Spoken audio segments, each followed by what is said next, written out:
to share a few words, that would be great. So I'll bring up Osea Wynn. Good morning, everyone, and thank you so much for joining us. I am Osea Wynn, Administrator of Neighborhood and Community Affairs. We're standing at Memorial Park Cemetery to update the community on what the city has been doing to protect historic burial grounds like this. Tackling forgotten, abandoned, and vulnerable cemeteries that are so common across the country is complicated. And Mayor Castor has asked a team to establish a task force to look holistically at the issue. I have been leading the task force. We have made a lot of progress in the issue of forgotten or vulnerable burial sites revealed by Paul Guzzo and the Tampa Bay Times. This place reflects that.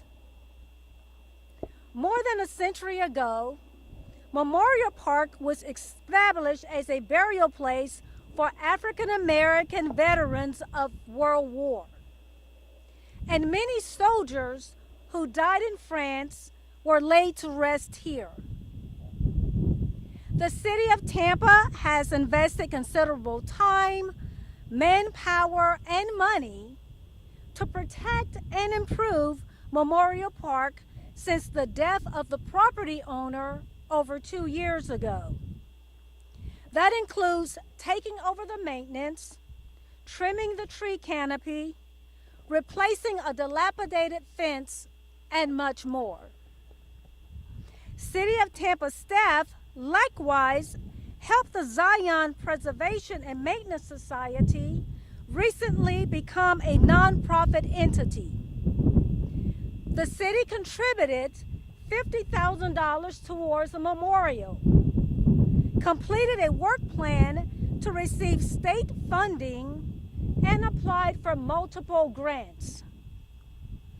We have been attending the Zion Society meetings since its inception 2 years ago, as well as meetings with the Housing Authority, the NAACP, and community leaders about Zion, Memorial Park Cemetery, College Hill, and Showman's Rest.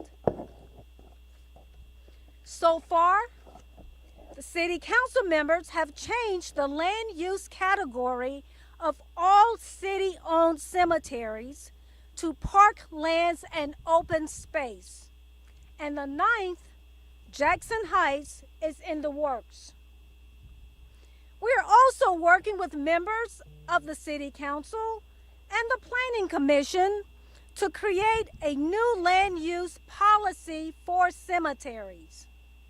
At this point, at this time, I would like to introduce our Planning Director, Stephen Benson, to discuss this matter a little further. Stephen, will you please join me? Thank you, Osea. Stephen Benson, I'm the City Planning Director for the City of Tampa, and what our approach is going to be that the Mayor has proposed in coordination with the task force and the Planning Commission of Hillsborough County is to take a look at our comprehensive plan and make changes to it. Our city's comprehensive plan is the roadmap for the future. It's our long-range plan, and it currently does not address cemeteries the way that it should, or really to any extent. And so the Mayor has tasked us to take that gap in policy and focus on 3 things. Focus on proposing changes to address the lack of land use designation that Ms. Wynn just mentioned. We're also going to be proposing to add a list and designations of all the cemeteries that we currently know about, not just the city-owned cemeteries, but also the privately owned cemeteries as well. And then the last thing is to propose policies that will address what to do about all 3 of those situations in the future moving forward, and provide those protections so that as things progress going forward, that there are protections in place to address privately owned, city-owned, and also future cemeteries that perhaps have yet to be discovered. Those policies are needed to provide those protections automatically so that when that occurs, the steps can be put in place to address them in the manner in which they deserve with the utmost respect. We do encourage any private owners of cemeteries to please reach out to us, and we can work with you to make sure that that land is designated appropriately and has those protections in the future moving forward for generations. And with that, I'm happy to pass it back to Osea and happy to answer any questions. Thank you. Thank you so much, Stephen. And finally, I'm sure you would like to hear from our mayor, Mayor Castor. Thank you, Osea. You know, as you hear me say on many occasions, that one of the most wonderful attributes of our city is our diversity.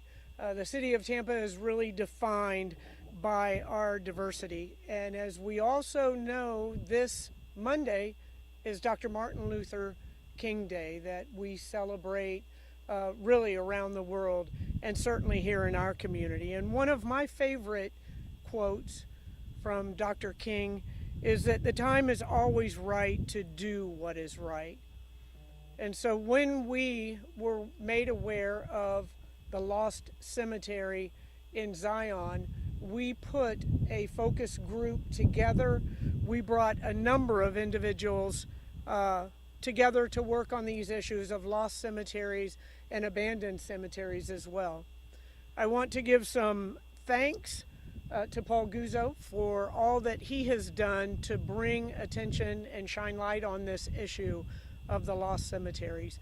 We are in a cemetery right now, Memorial, that, as Osea Wynn appropriately pointed out, is the resting place for a lot of local heroes, individuals who fought in world wars and other individuals who dedicated their lives to serving our country.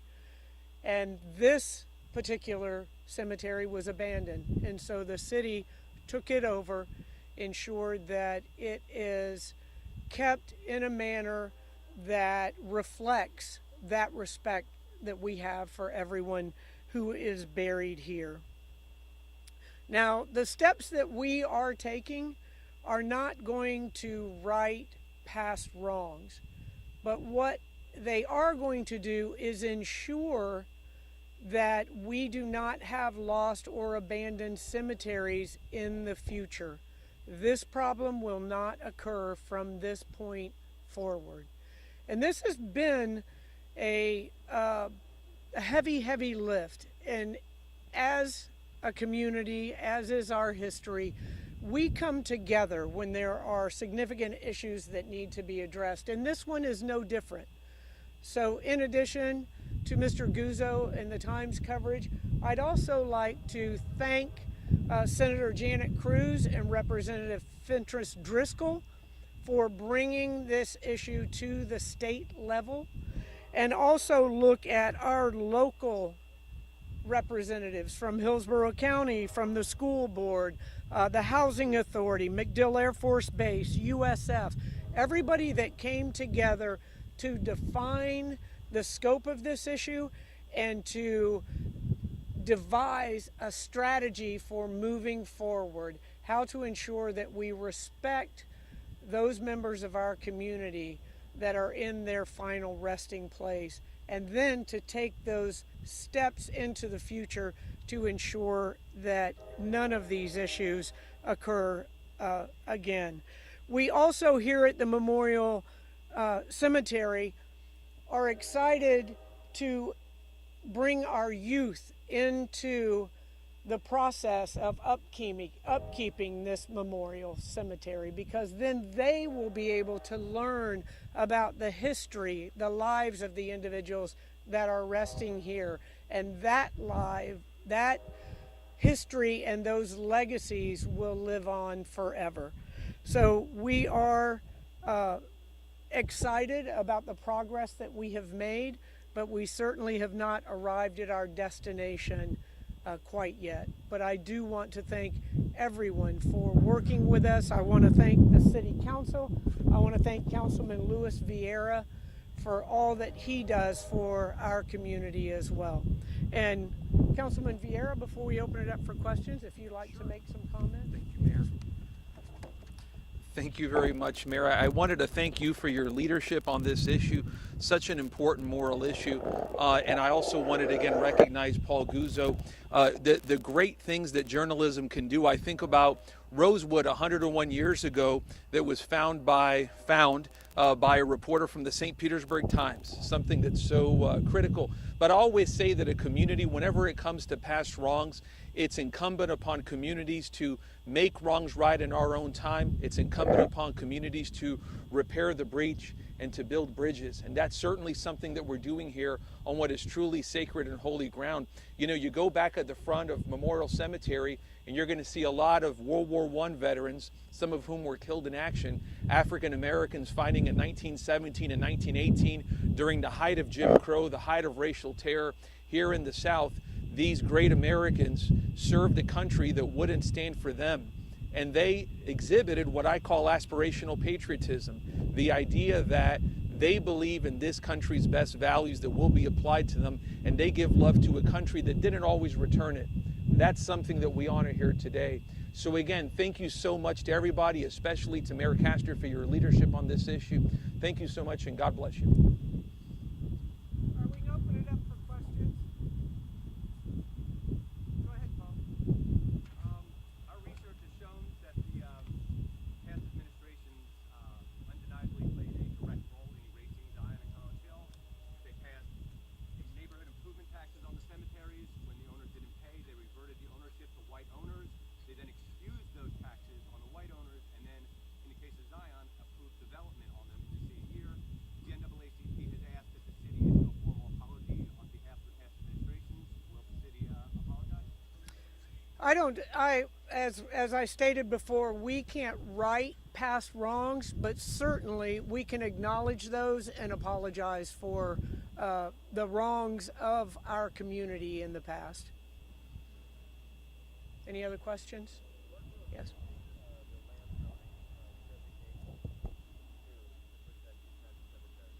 Well, I'll give you the brief answer to that and then bring up the professional. In essence, what it will do, it will prevent any of these cemeteries from being forgotten, or the zoning, the land use changes to cemeteries moving forward. But I think Stephen can give a more professional answer. Thank you. Just briefly, you don't hear about land use changes very often because they're not done lightly. You hear more about rezonings, but the land use is the umbrella above the zoning, so it's actually more important. It's a higher standard. So what we're proposing is to, regardless of the zoning, add protections on top of the land so that in the future, the development rights or the ability to develop doesn't come into question again.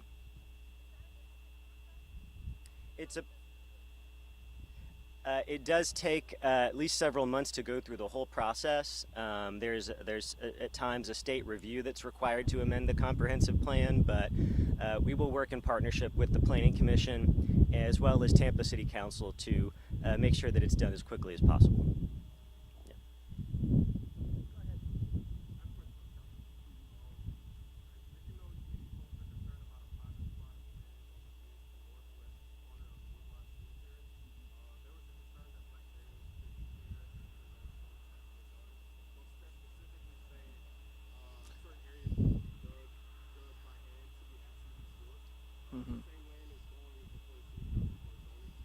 Yeah.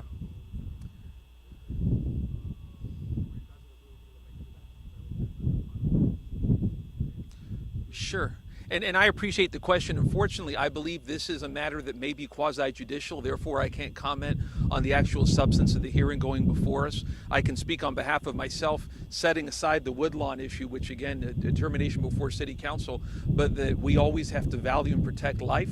We have to value and protect life in all of its stages, including those who came before us who maybe weren't respected in our time. But that's separate. Unfortunately, as it relates to that issue, I can't comment publicly on something that's quasi-judicial, but I would urge you to attend the hearing for comments on that.